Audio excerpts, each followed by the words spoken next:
ఒక ప్రశ్న అడిగితే సమాజంలో ఉన్న సమస్య కోసమైనా అయి ఉండాలి, లేదా సమాజ హితం కోసమైనా అయి ఉండాలి.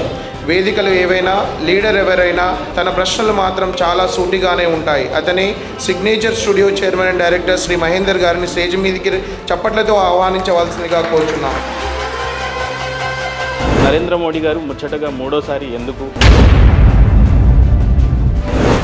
నిజంగానే అయోధ్య రామ్ మందిర్ని బీజేపీ రాజకీయానికి వాడుకుంటుందా, వాడుకోదా? ఓపెన్గా చెప్పండి. పేదరికం నిర్మూలన జరిగిందా? యువతకి ఉద్యోగాలు వచ్చినాయా? తెలంగాణకి ఇరిగేషన్ ప్రాజెక్ట్స్ వచ్చినాయా? లేకపోతే ఎలాంటి డెవలప్మెంట్ జరిగినాయి భారతదేశంలో? వై నమో అగైన్ అంటే మురళీధర్ రావు గారు ఏం చెప్తారు? యోగి ఆదిత్యనాథ్ ఉత్తరప్రదేశ్కి ముఖ్యమంత్రి కాకన్నా ముందు 11 ఎయిర్పోర్ట్లు ఉండేవంట 60-70 సంవత్సరాలు. ఆయన యూపీకి సీఎం అయిన తర్వాత జస్ట్ 10 ఏళ్లలో 18 ఎయిర్పోర్ట్లు తీసుకొచ్చాడంట. మా తెలంగాణ రాష్ట్రంలో చూస్తే లేక వచ్చిన ఒకటే ఎయిర్పోర్టు, ఇంకొకటి డొమెస్టిక్ ఎయిర్లైన్స్ కూడా లేదు. గడిచిన అసెంబ్లీ ఎన్నికల్లో ఖచ్చితంగా ప్రత్యామ్నాయం పార్టీ బీజేపీయే ఉండబోతుందని ముక్తకంఠంతో చెప్పిన నాయకులంతా కూడా ఎందుకు తెలంగాణ ప్రజల మనసును ఎందుకు చురగొనలేదు అని అంటే ఏం చెప్తారు? యూరిలో 19 మంది భారత సైనికులు చనిపోబడ్డారు. అక్కడ బాంబు పేలుడు, ఆ ఆర్డీఎక్స్ అంత భద్రత ఉంటే ఆర్డీఎక్స్ ఎక్కడిది? 19 మంది జవాన్ల చావుకి కారణం బీజేపీయా, లేకపోతే భద్రతా దళాలా, లేకపోతే మీరా, నరేంద్ర మోడీ గారా? ఎవరు బతుకుతారా ఎవరు చస్తారా తెలియదు. హైదరాబాద్లో కమ్యూనల్ రైట్స్ ఎట్లుండేది, కర్ఫ్యూ ఎట్లుండేది. ఆ రోజు పాకిస్తాన్ ఉగ్రస్థావల మీద ఈజీగా ఇండియా అటాక్ అయితే చేయగలిగింది, కానీ అదే పరిస్థితి గనక చైనాతో చేసే సాహసం ఇండియా నిజంగా చేయగలదా? అంత శక్తివంతమైన దేశం భారతదేశం మారిందా అంటే ఏం చెప్తారు మీరు? భారతదేశం బలహీనంగా ఉండే ప్రసక్తి లేదు. చైనాను రాబోయే రోజుల్లో ధీటుగా ఎదుర్కోగలిగేటువంటి సామర్థ్యం ఏదైనా ఉందంటే అది భారతదేశానికి ఉంది.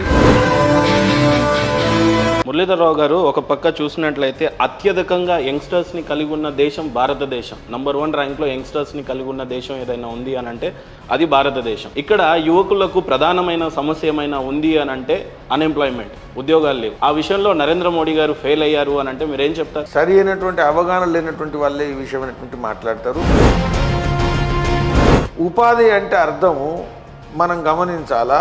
ఉపాధి అంటే ప్రభుత్వ ఉపాధి కాదు. 2014లో గ్లోబల్ ర్యాంక్లో భారతదేశం జీడిపి 10వ ర్యాంక్లో ఉండింది. ఈ రోజున నరేంద్ర మోడీ గారి హయాంలో ఒక్కసారి -5% కోవిడ్ టైంలో వెళ్ళింది, కానీ ఈ రోజు 5వ స్థానంలోకి వచ్చింది. తొందరలో 2029 కల్లా మనం 3rd ప్లేస్కి వెళ్తున్నాం అన్నట్టు వినపడతా ఉంది. భారతదేశంలో ఆత్మవిశ్వాసాన్ని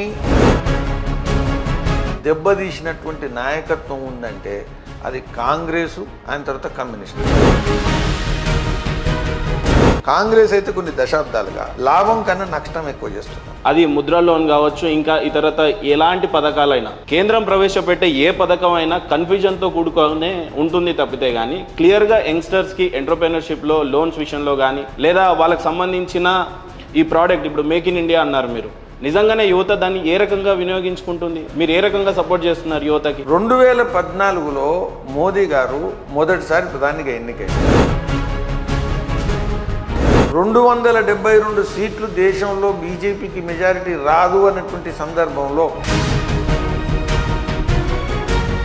గడిచిన ఈ 4 సంవత్సరాల్లో కిషన్ రెడ్డి సూటిగా తెలంగాణ ప్రజలకి ఏదైనా తీసుకొచ్చాడు అని అంటే క్లియర్గా చెప్పండి. ఆ సెంట్రల్ మినిస్టర్ ఏం తీసుకొచ్చాడు? రెండోది, మీరు ఈ తెలంగాణ ప్రజలకి ఏం చేశారు? ఏం చెప్పి రేపు ఓట్లు అడగబోతున్నారు మీరు? కిషన్ రెడ్డి ఏమిచ్చిండు, మురళీధర్ రావు ఏమిచ్చిండు, మోదీ గారి ప్రభుత్వం ఏమిచ్చింది?